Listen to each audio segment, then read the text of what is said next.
నమస్తే, welcome to #you. నేను మీ రాజేష్.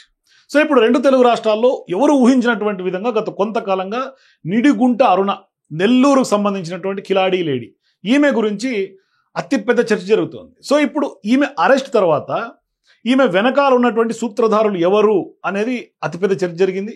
మరోవైపు చాలామంది రాజకీయ నాయకుల్లో కానీ, లేకుంటే కనుక వ్యాపారవేత్తల్లో కానీ, లేదు అంటే కనుక గత వైసీపీ నాయకుల్లో కానీ గుండెల్లో రైళ్లు పరిగెత్తూ ఉన్నాయి. సో ఇప్పుడు ఆమె ఎవరి పేరు విచారణలో నోరిప్పి చెబుతుంది. ఇది ఒక టెన్షన్ పట్టుకున్నటువంటి పరిస్థితి. అంటే వాళ్ళ గుండెల్లో రైళ్లు పరిగెత్తూ ఉన్నాయి. సో ఇటువంటి సందర్భాల్లో ఇప్పుడు ఆమెని అరెస్ట్ తర్వాత ఇప్పుడు పోలీసులు కస్టడీలోకి తీసుకున్నారు. దానికి పర్మిషన్ ఇచ్చింది కోర్టు. కస్టడీలోకి తీసుకున్న తర్వాత ఇప్పుడు విచారణ జరుగుతున్నటువంటి క్రమంలో ఏం జరగబోతుంది అనేది ఒకటి ఆసక్తి నెలకొంది. కానీ వాస్తవానికి శ్రీకాంత్తో ఎప్పుడైతే పేరోల పైన బయటకు వచ్చిన తర్వాత ఈ వ్యవహారం నడిపిందో అప్పటి నుంచి ఈమె అరుణ వ్యవహారం తెర మీదకి వచ్చింది. రాష్ట్ర రాజకీయాల్లో విస్తృతమైన చర్చ జరుగుతోంది. అయితే ఇక్కడ ప్రధానంగా ఈ అరెస్ట్ వ్యవహారం కూడా చూసుకుంటే బిల్డర్ను బెదిరించినటువంటి ఘటనలోనే ఒంగోలు జైల్లో ఇప్పుడు రిమాండ్లో ఉన్నారు నిడుగుంట అరుణ. అయితే ఈమె కోర్టు అనుమతితోటే కోవూరు పోలీసులు 3 రోజుల పాటు కస్టడీకి తాజాగా నిన్న తీసుకొచ్చారు. సో ఇప్పుడు సిఐ సుధాకర్ రెడ్డి ఆమెను సుదీర్ఘంగా సుమారుగా 2 గంటల పాటు ప్రశ్నించినట్టుగా మనకు సమాచారం అందుతోంది. కానీ ఆ విచారణలు ఇప్పటికైతే తెలియదు, గుర్తులేదు, మర్చిపోయాననే అంశం మాత్రమే ఆమె అన్నిటికీ సమాధానాలు ఇచ్చినట్టుగా మనకు సమాచారం.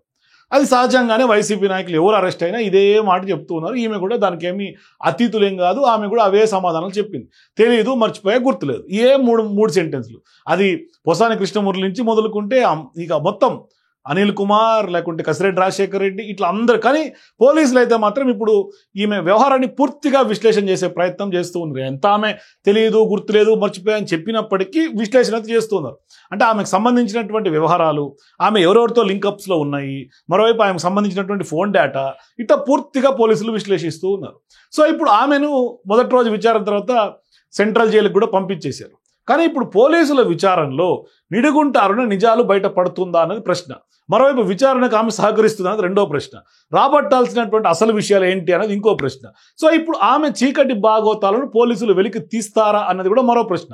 ఎందుకంటే ఆమె పోలీస్ వ్యవస్థను శాసిస్తుంది. అందుకనే శ్రీకాంత్కి పేరులో వచ్చింది.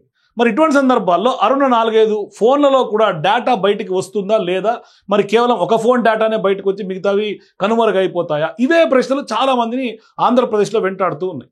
మరి గడిచినటువంటి 4-5 ఏళ్ళు నెల్లూరుని గడగడలాడించినటువంటి నిడుగుంట అరుణ, ఆమెని గురువారం తాజాగా కస్టడీకి తీసుకున్నటువంటి పోలీసులు ఒంగోలు జైలు నుంచి కోవూరు పోలీస్ స్టేషన్ తీసుకొచ్చి ఆమెను విచారణ చేశారు.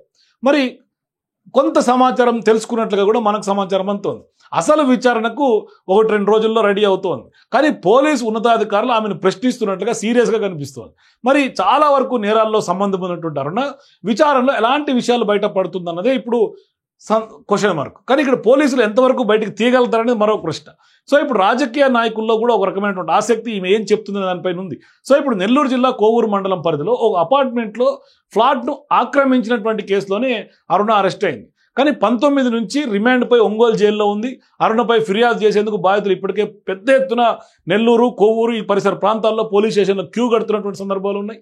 మరి అరుణ రౌడీ షీటర్ శ్రీకాంత్ మధ్య ఉన్నటువంటి సంబంధం ఏంటి, లావాదేవీలు ఏంటి, మరి బలవంతపు వసూళ్లు, గంజాయి బ్యాచ్గా మారటం, రెడ్ శాండిల్స్, అట్లాగా ఆ గ్యాంగులతో వీళ్ళకు ఉన్నటువంటి సంబంధాలు ఏంటి, కాంట్రాక్ట్ హత్యల పైన కూడా పోలీసులు ఆమెని ప్రశ్నించినట్లుగా స్పష్టంగా తెలుస్తోంది. సో ఇప్పుడు పట్టాల పేరిట అరుణ మోసగించిందని కోవూరు పోలీసులకు పలువురు గిరిజనులు కూడా ఫిర్యాదు చేసినటువంటి సందర్భంగా ఇప్పుడు కేసు కూడా నమోదైంది. మరి గంజాయి కేసుల్లో కూడా ప్రమేయం ఉందనేది మరో పోలీస్ స్టేషన్లో కూడా కేసులు నమోదవుతున్నాయి. ఇట్లా వరుస పెట్టి ఆమె మీద కేసులు ఉక్కిరి బిక్కిరి చేస్తున్నాయి అరుణకు.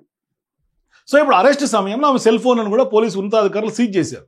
సో ఇప్పుడు కాల్ డీటెయిల్స్ ఆధారితంగా ఇప్పటికే అనేక మంది రౌడీ షీటర్లను కూడా అదుపులోకి తీసుకొని విచారిస్తున్నటువంటి సందర్భంగా పోలీస్ కస్టడీకి తీసుకొని సమాచారాన్ని పూర్తి స్థాయిలో రాబట్టే పనిలో అయితే మాత్రమే పోలీసులు నిమగ్నమయ్యారు. మరోవైపు అరుణ ఫోన్ డేటాను సేకరిస్తున్నారు పోలీసులు. అందులో కీలకమైనటువంటి సమాచారం లభించే అవకాశం ఉందని కూడా తెలుస్తోంది. ఫోన్ డేటా కనుక బయటకు వస్తే అనేక మంది వ్యవహారాలు గుట్టురట్టయ్యే అవకాశం ఉందని సమాచారం. గతంలో ఒక వైసీపీ నేత ఆఖరికి ఈమె బ్లాక్ మెయిలింగ్కి లొంగిపోయి ఆమెకే టికెట్ ఇచ్చినా పర్లేదు, నాకు టికెట్ ఇవ్వకున్నా పర్లేదు అని చెప్పినంత రేంజ్కి వెళ్ళిపోయారు. అంటే అంత దిగజారిపోయారు ఆ ఎమ్మెల్యే. అంటే మరి ఈమె బెదిరింపు స్టైల్ ఏ స్టైల్లో ఉందో అర్థం చేసుకోవచ్చు. అంటే వైసీపీలో ఈమె చాలా క్రియాశీలకంగా టికెట్ ఆశిస్తున్నటువంటి సందర్భంగా నాకు ఇవ్వకున్నా పర్లే ఆమెకి ఇచ్చేయండి, నెల్లూరు జిల్లాకు చెందినటువంటి ఒక ఎమ్మెల్యే ఆ రోజు వైఎస్ఆర్సీపీ అధినాయకత్వంతో చర్చలు జరిపి డీల్స్ చేశాడు అంటే ఇప్పుడు ఎక్కడ ఏ లొసుగులు అందరి లొసుగులు ఈమె పట్టేసుకుంది, ఎవరెవరితో ఎటువంటి సంబంధాలు ఉన్నాయి అరుణతో అనేది మాత్రమే ఇప్పుడు కొంత $1 మిలియన్ క్వశ్చన్. ఇప్పుడు ఆ చిక్కుముట్లన్నీ విడాల్సినటువంటి అవసరం ఉంది.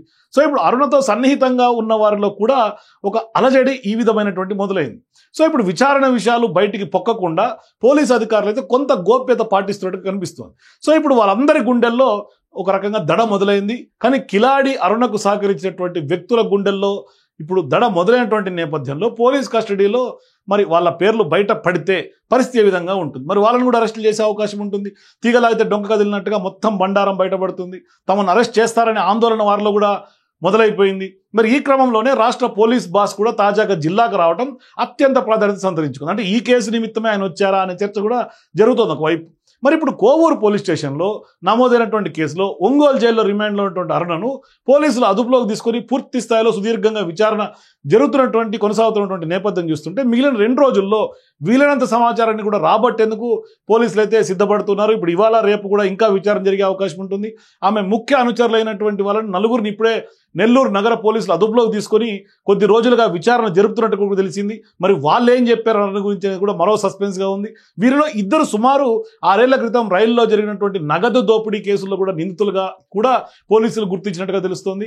ఆమెతో కలిసి వీరు దౌర్జన్యాలు చేశారనే అంశాన్ని కూడా పోలీసులు పెద్ద ఎత్తున పసిగట్టి ఇప్పుడు మొత్తం అందరినీ కూడా లాగుతున్నటువంటి నేపథ్యం. సో ఇప్పుడు వీరిని పూర్తి స్థాయిలో విచారిస్తే మరిన్ని విషయాలు బయటపడతాయి.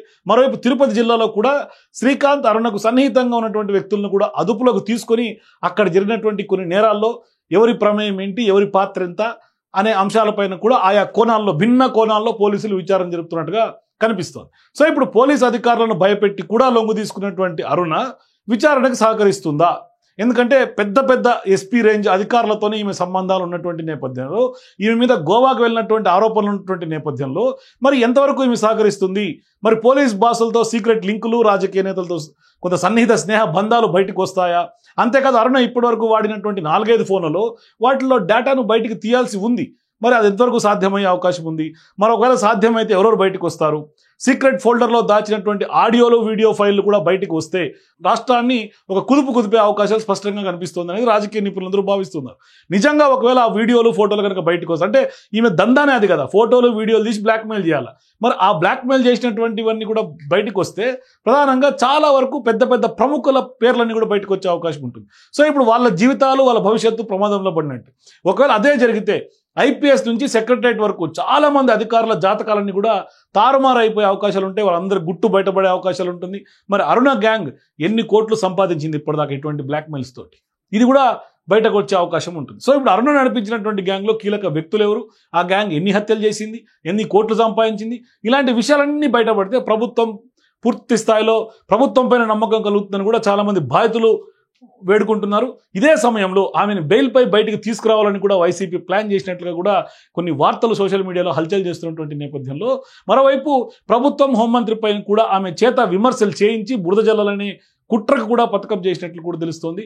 ఇప్పటికే శ్రీకాంత్ పేరోల్ విషయంలో కూటమి డిఫెన్స్లో పడినటువంటి నేపథ్యంలో మరి ఇలాంటి పరిస్థితుల నేపథ్యంలో అరుణ నుంచి ఎటువంటి విషయాలు, కీలకమైనటువంటి అంశాలు తెర మీదకి రాబోతున్నాయి. మరి నిజంగా అవన్నీ బయటపడతాయనేది కూడా వెయిట్ చేసి చూడాలి. మొత్తం మీద ఆమె ఫోన్ను కనుక బయటికి తీసి మొత్తం డేటాను విశ్లేషిస్తే ఆడియోలు, వీడియోలు, ఇప్పటికీ ఆమె గతంలో దాదాపుగా 2-3 ఏళ్ల సంవత్సరం నుంచి కూడా వాడినటువంటి ఫోన్స్ని, మరోవైపు ఆ కాల్ డేటా రిజిస్టర్ CDR ట్రాక్ని కూడా బయటికి తీస్తే పోలీసులు మొత్తం ఎవరెవరితో ఎటువంటి సంబంధాలు నెరిపింది, మరోవైపు ఎవరెవరిని బ్లాక్మెయిల్ చేసింది, ఎవరెవరితో ఎటువంటి సంభాషణలు చేసింది, ఈ వ్యవహారాలన్నీ కూడా బయటకు వచ్చే అవకాశం ఉంటుంది.